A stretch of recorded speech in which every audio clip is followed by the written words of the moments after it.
یا قومی اے میری قوم لکم الملک تمہارے ہی لیے بادشاہی ہے الیوم آج ظاہرین جبکہ تم ہی غالب ہو فی الارض اس زمین میں فمن ینصرنا تو پھر کون ہماری مدد کرے گا من بأس اللہ اللہ کے عذاب سے ان جاءنا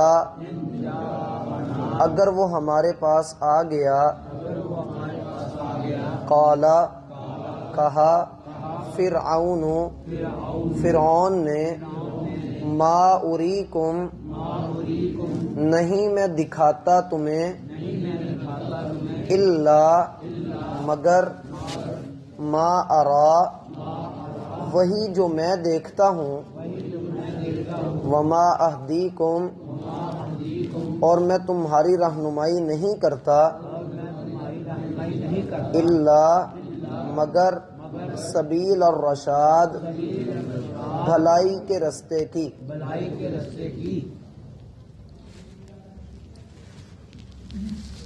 احباب گرامی، ایک مرد مومن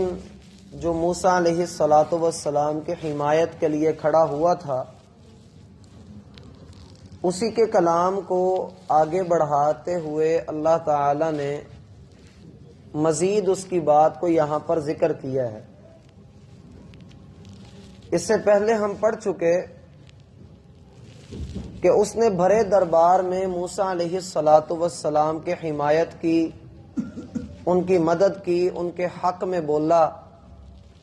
اور لوگوں سے یہ کہا کہ کیا تم ایسے شخص کو قتل کرنا چاہتے ہو جو اللہ کو اپنا رب کہتا ہے، حالانکہ وہ آدمی تمہارے پاس تمہارے رب کی جانب سے واضح نشانیاں لے کر آیا ہے۔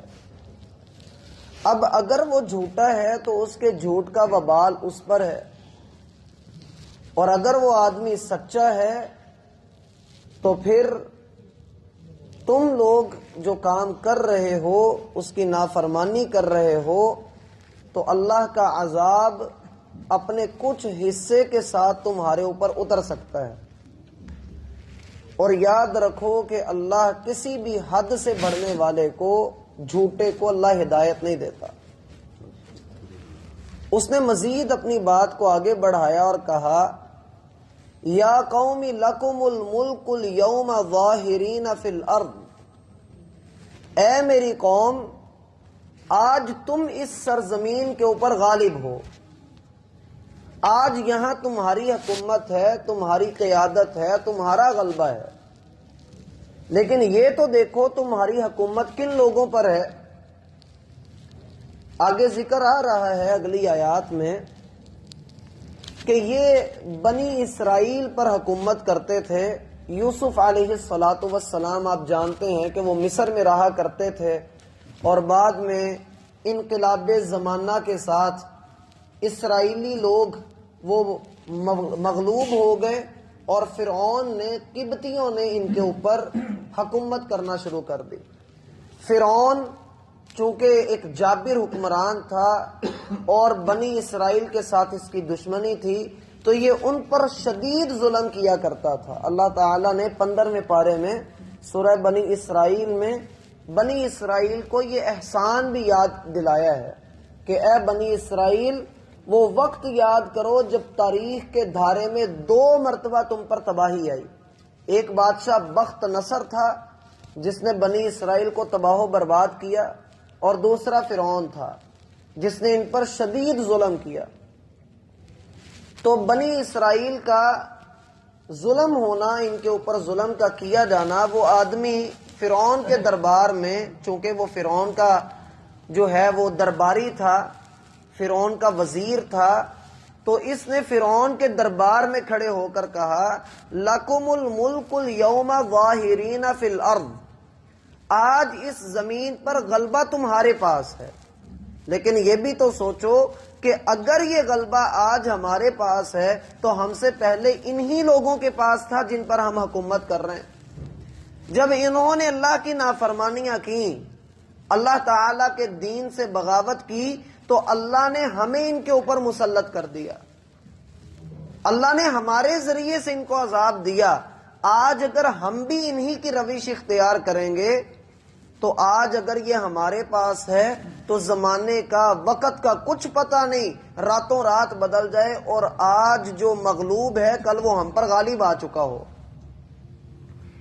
لَكُمُ الْمُلْكُ الْيَوْمَ ظَاهِرِينَ فِي الْأَرْضِ، تمہارے لیے آج کے دن میں بادشاہی ہے، آج کے تم غالب ہو، لیکن یہ غلبہ ہمیشہ کا تو نہیں ہے۔ ایک وقت ایسا بھی آئے گا جب یہ غلبہ ختم ہو جائے گا اور وہ وقت تم خود اپنی حرکتوں سے لے کر آؤ گے۔ اس لیے وہ کہتا ہے فَمَن يَنصُرُنَا مِن بَأْسِ اللَّهِ إِن جَاءَنَا، اگر اللہ کا عذاب آ گیا تو پھر کون ہماری مدد کرے گا، پھر بچانے والا کون ہوگا؟ ہم تو یہ کہتے ہیں ہمارے پاس فوج ہے، قوت ہے، اسلحہ ہے، طاقت ہے، ہمارے پاس افرادی قوت ہے، ملک مضبوط ہے، ہر طرف ہم نے فصیلیں کھڑی کی ہیں، ہماری اچھی پہرے داری ہے، لیکن اللہ کے آنے والے عذاب کو کون روکے گا؟ یہ تو ہم نے انسانوں کے ساتھ مقابلے کی تیاری کی ہے، اللہ کے ساتھ کیسے مقابلہ کریں گے؟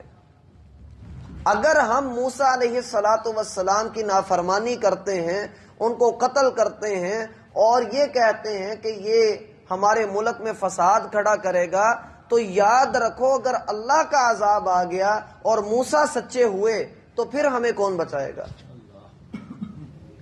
اور اس میں ہمارے لیے بھی سبق ہے کہ ہر انسان یہ سمجھتا ہے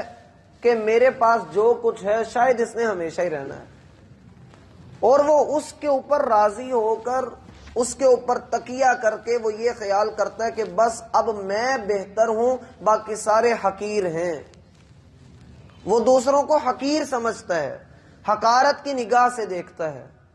نبی علیہ السلام نے فرمایا الکبر بطر الحق وغمط الناس، تکبر یہ ہے کہ انسان حق کو ٹھکرائے اور لوگوں کو حقیر خیال کرے۔ آدمی کے برا ہونے کے لیے یہی بات کافی ہے ان یحقر اخاہ المسلم، وہ اپنے مسلم بھائی کو حقیر گردانے، حقیر سمجھے اپنے مسلم بھائی کو۔ اور بہترین مسلمان وہ ہوتا ہے جو ہر کسی کو اپنے سے افضل سمجھے، اپنے سے اعلیٰ سمجھے کہ یہ مجھ سے بہتر ہے، اس کا اللہ کے ہاں پتہ نہیں کیا درجہ ہوگا، مجھے بہرحال اس کی عزت کرنی ہے۔ اور اگر بندہ یہ سمجھ لے کہ جو کچھ ہے میرے پاس ہی ہے، تو اللہ تعالیٰ نے فرمایا تِلْكَ الْأَيَّامُ نُدَاوِلُهَا بَيْنَ النَّاسِ، یہ دن ہیں جو لوگوں کے درمیان ہم پھیرتے رہتے ہیں، آج کسی کے پاس ہے تو کل کو کسی اور کے پاس ہوگا۔ ضروری نہیں کہ جو منہ میں سونے کا چمچہ لے کر پیدا ہوا ہے وہ ساری زندگی عیاشی میں ہی گزارے، اور ضروری یہ بھی نہیں جو کسی کٹیا میں پیدا ہوا ہے، کسی جھونپڑی میں پیدا ہوا ہے، وہ بعد میں جو ہے وہ امیر نہ ہو، اس کے پاس اللہ کی طرف سے انعام و اکرام اور رحمتیں نہ اتریں۔ یہ ایسا نہیں ہے، اللہ دے کر بھی آزماتا ہے، لے کر بھی آزماتا ہے۔ آج اگر تمہارے پاس غلبہ ہے، طاقت ہے، تو یہ مت سمجھو کہ تمہاری ساری ضروریات پوری ہو گئیں۔ اگر تم اکڑے ہی رہتے ہو تو بتاؤ پھر اللہ کے خلاف ہماری مدد کون کرے گا؟ اور جو کوئی اللہ کے مقابلے میں آتا ہے اللہ اس کے ٹکڑے نہیں کرتا، اللہ اس کو جڑ سے ختم کر دیتا ہے۔ قرآن میں آتا ہے فَقُطِعَ دَابِرُ الْقَوْمِ الَّذِينَ ظَلَمُوا، اللہ نے ان لوگوں کی جڑوں کو کاٹ دیا جو ظلم کرتے۔ قَالَ فِرْعَوْنُ، اب فرعون اس کے جواب میں جواب دے رہا، اور جواب بڑا ٹھنڈا سا جواب ہے، کہتا مَا أُرِيكُمْ إِلَّا مَا أَرَىٰ، میں تو تمہارے لیے وہی بات کرتا ہوں جو میں اپنے لیے کرتا ہوں، میں اپنے فائدے کے لیے جو کچھ سوچتا ہوں، جس چیز میں مجھے اپنا بھلا نظر آتا ہے یارو میں تمہارے لیے بھی وہی فائدہ چاہتا ہوں، یعنی کہ تم میرے اپنے ہو۔ یہاں پر فرعون کو ابھی تک پتہ نہیں لگا کہ یہ بندہ جو بات کر رہا ہے یہ موسیٰ علیہ السلام کا حمایتی ہے۔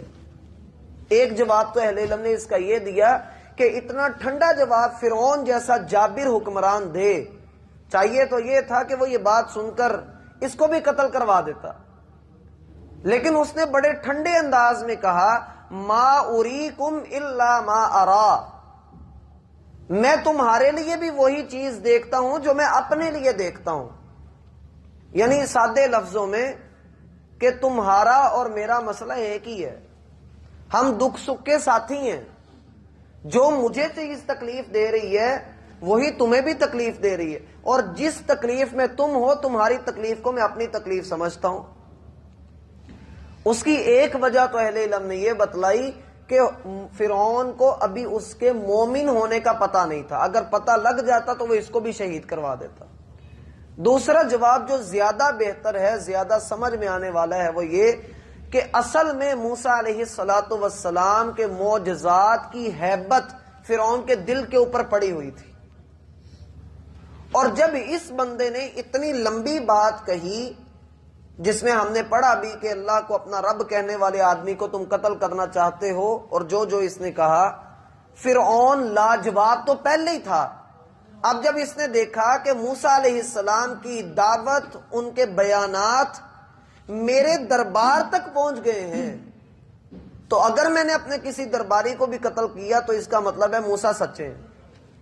اس لیے اس نے موسیٰ علیہ السلام کے اس حمایتی کو فرعون نے اس نے کچھ نہیں کہا، اور کہتا ہے ما اریکم الا ما ارا، جو میں اپنے لیے بہتر سمجھتا ہوں یارو وہی تمہارے لیے بھی بہتر سمجھتا ہوں. یعنی جو رائے میں اپنی ذات کے لیے رکھتا ہوں وہی رائے تمہارے لیے بھی رکھتا ہوں. وما اہدیکم الا سبیل الرشاد، اور سوائے بھلائی کے میں تمہارا اور کچھ نہیں چاہتا. میں تو تمہیں مشورہ دے رہا ہوں کہ یہ طریقہ ہے، موسیٰ کو قتل کر دو تو ہمارے ملک میں امن بحال ہو جائے گا. اللہ تعالی نے سورہ طٰہٰ میں فرعون کی اس بات کا بھی پول کھولا کہ فرعون جو کہتا تھا کہ میں سیدھے رستے کی طرف، بھلائی کی طرف تمہیں بلاتا ہوں، اللہ فرماتے ہیں وَأَضَلَّ فِرْعَوْنُ قَوْمَهُ وَمَا هَدَىٰ، فرعون نے اپنی قوم کو گمراہ کیا اور ہدایت کا نام دے کر ان کو گمراہ کیا. گمراہی کے رستے کی طرف ان کو لگا رہا تھا اور کہہ رہا تھا یہی ہدایت ہے. اور یہی حال آج ہمارے لوگوں کا ہے. ان کو کوئی دین سے دور کر رہا ہوتا ہے اور کہہ رہا ہوتا ہے یہی عین دین ہے، اس کے اوپر لگے رہو، اس کے اوپر چلتے رہو. اور اس طرح کے لوگ صرف اپنی کرسی بچانے کے لیے، اپنی جد بچانے کے لیے ایسا کرتے ہیں. فرعون حد سے بڑا ہوا بھی ہے اور یہ بھی کہہ رہا ہے کہ میں تمہارے لیے سیدھے رستے کا انتخاب کر رہا ہوں، حالانکہ یہ اگر سیدھے رستے کا انتخاب کرتا ہوتا تو بندہ بنتا، اپنے آپ کو رب نہ کہلواتا، اپنے آپ کو رب نہ کہلواتا. اس کی تو جو ہے وہ اندر کی ہوس ہی پوری نہیں ہو رہی تھی جب تک لوگ اس کو سجدہ نہیں کرتے تھے، اس کو رب نہیں کہتے تھے. کہتا تھا انا ربکم الاعلی، میں سب سے بڑا رب. مزید اس بندے نے اس کو کیا جواب دیا وہ اگلی آیت میں آ رہا ہے. اللہ تعالی ہم سب پر اپنی رحمت کرے اور ہمیں صحیح معنوں میں قرآن کی سمجھ عطا فرمائے. یا قوم لکم الملک